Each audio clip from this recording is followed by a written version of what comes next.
So Remy Ma beats the case, okay? In which we already knew that she was gonna do, simply because Brittany Taylor is a fucking liar. Okay, she's a liar, she's a cloud chaser. All she ever does is star shit just to be in some shit, just to be known for some shit. That's all she ever does. So Remy Ma beat the case. There was conflicting stories, there was no evidence. So she walked away scot-free, and that was good because we didn't need her to be in jail again. So we get into a scene with Yandy, Sin, and Jonathan. Yandy and Jonathan fill Sin in on a tea party with Samaya.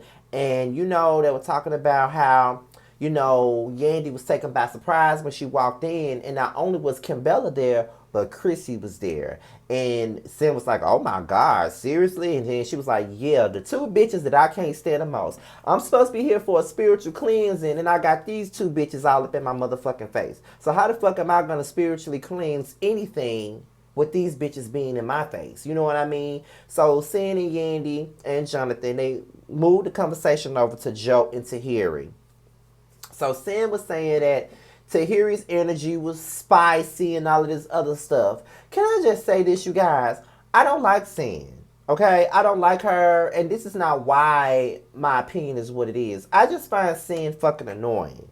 Okay? Because she claims that she's not bothered by Tahiri, but in all honesty, she is bothered by Tahiri. She's bothered by the mere mention of Tahiri. She's bothered by her presence. And the fact that Tahiri said that she is the ex was a bit much. I mean, girl, you're 40 years old and you're bragging about how you're the ex for some nigga that you don't even want anymore. Some nigga that's used up already. He's with the next bitch. You don't need to be calling yourself that shit. Like, yeah, I have ex-boyfriends and that I will always be cool with. And I have ex-boyfriends that I will forever have a connection with. No matter if we're together or not. But I'm not going to sit up here and call myself the ex. I may be the ex, but I'm not going to claim this shit.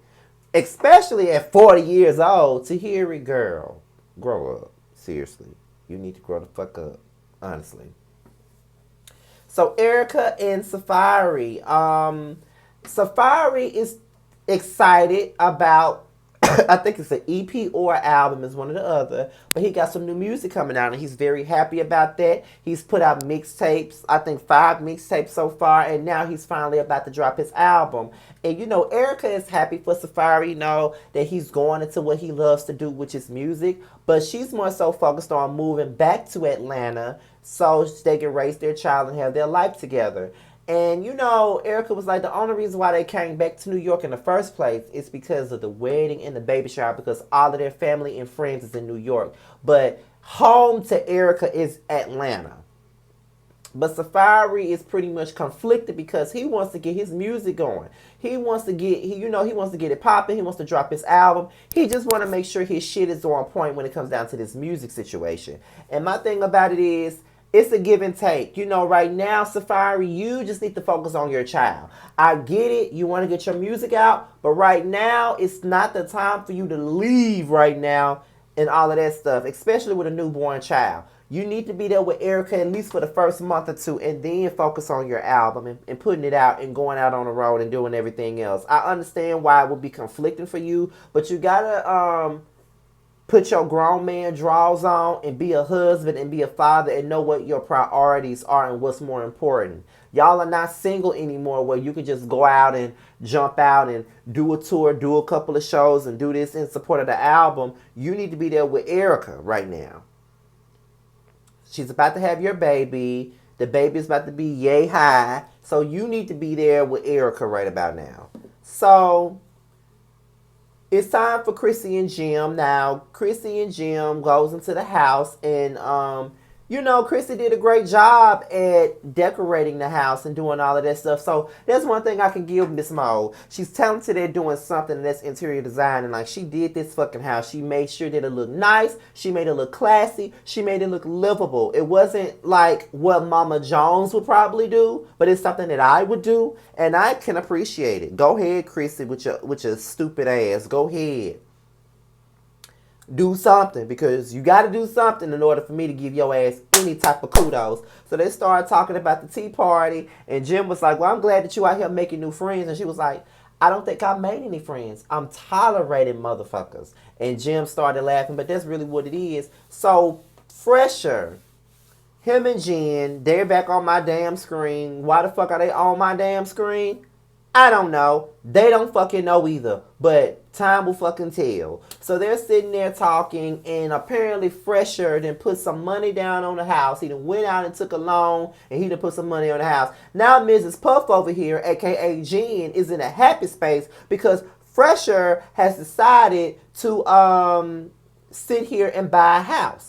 So, it's kind of like, okay, so all it took was for a nigga to go down to check in the cash and get a loan so he can buy you a fucking house so you can take him back. No, no, no. This nigga already done made you look stupid already. He done sit up here and fucked on another bitch and now he owed this bitch money. You don't need to be trying to take this nigga back that motherfucker fast. He don't mean you know goddamn good. And the quicker you learn it, the fucking better. That nigga don't mean you know good. Period. Point blank, he just don't. And now y'all arguing about Jada. Like, you want to sit there and meet with the girl with him, but I'm sorry, but I'm on Fresher side with this one. He needs to meet up with this girl so he can sit up here and talk about these payments, because if you come, you're not going to know how to act. You're going to make the situation worse off than what it is. Now, granted, Fresher put himself in that situation when he decided to add this girl into the equation when he didn't have to. But at the end of the day, it's bad enough that he's in this situation. You're not going to make it any better by coming up in there huffing and puffing and acting the goddamn fool, because you know that's what you're going to do. You're going to act the fool. You're going to try to fight the girl. And that's one thing that he don't need. So you need to stop. So Erica and Tahiri, they go out to eat or whatever. And, Erica's 9-month belly is out. And, as they're sitting there talking, Erica invites Tahiri out to Safari's album release party or whatever. And, of course, Tahiri is there. She's going to be there to support him and all of that stuff. And then they start talking about the pregnancy and everything that they got planned. Now, she was like, I'm 9 months pregnant. I'm trying to get us back to Atlanta. And Safari sitting up here worried about his music. Tahiri was like, well, he needs to be a grown man and worry about you because you're the mother of his child. You're carrying his child. It's almost time for the child to come into the world. He needs to be there, point blank, period. He needs to be there. And, Erica agreed that he needs to be there. And, it's just a lot. I just feel like Erica probably just need to sit her ass down right now. Have the baby in New York and just sit down. Because you're doing too much. Like, you already 9 months pregnant and you keep on saying how you can have the baby any day now. So you don't need to be getting on no damn plane going to fucking Atlanta. What if you get on the plane and you go into labor? You know what I mean? Like, if you already know that you can have this baby any day now, you might need to sit your ass down. That's my personal opinion. So Fresher meets up with Jada without Mrs. Puff. So we already know that when she find out, she gonna act a fool, right? So, he just arguing with this girl, basically all of that stuff. She want her money. She gonna record him. She gonna keep all the receipts that she need because she don't want to sue. So she want her fucking money. And Fresher needs to go ahead and give this girl her money that she's owed. So, we're on a set of State of the Year. Is it State of the Union? I think that's the name of the podcast. And, Remy and Joe, they sit down and they talk about her charges, and Joe is very excited that Remy is still a free woman and that she needs to stay that way. She's been in jail for way too long. She don't need to go back. So they talk about that, and then they start talking about the relationship that Joe got with Sin. And Joe was pretty much saying, like, we're not together. We're not working on a relationship. We're just working on getting our communication intact, and that's really all that really matters right now. And honestly, sometimes it's not all about being in a relationship, especially when you're having a child with someone. It's not all about being in a relationship with somebody. It's really about trying to make sure that they're on the right page as far as the child is concerned. It's about making sure that their connection is on point because they do have a child together. And of course, Remy was like, I just want to see you and Sin get back together and all of that stuff. A lot of people want to see him and Sin get back together, but there are some people that want to see him and Tahiri get back together. So we don't know what that is, but it is what it is. So then Fresher tells Mrs. Puff that he met up with Jada. Mrs. Puff acts a goddamn fool. And then he starts turning on the fuckboy tears like, I just wanted this to work out. I just want us to get married. I want us to have a play. You've been with this girl since y'all was in the 6th grade. You have done nothing but cause her pain. You have done nothing but give her a bunch of broken promises. So now you want to marry her and do all this other shit. Fresher by, you ain't nothing but a fuck nigga pretty much. So no. So Jim shows Mama Jones the house. She loves the house. But once she finds out that Chrissy was the reason why the house looked the way it is, oh, she mad. Chrissy is mad. No, Mama Jones mad. She was like, I don't even rock with Chrissy. So why would you have her decorate my house? Why would you have her doing this? Why would you have her doing that? Which is true. But girl, you loved the way the house looked until you found out that she did it. So grow up, Mama Jones. You know, her and Jim get into it about it. Then she put Jim and her daughter out the house. I'm like, this woman ain't gonna never change. But I love it. So it's time for Safari's album release. He performs, him and Fresher performs, and then after he performs, you know, everybody is congratulating him and telling him that they're happy for him and all of that stuff.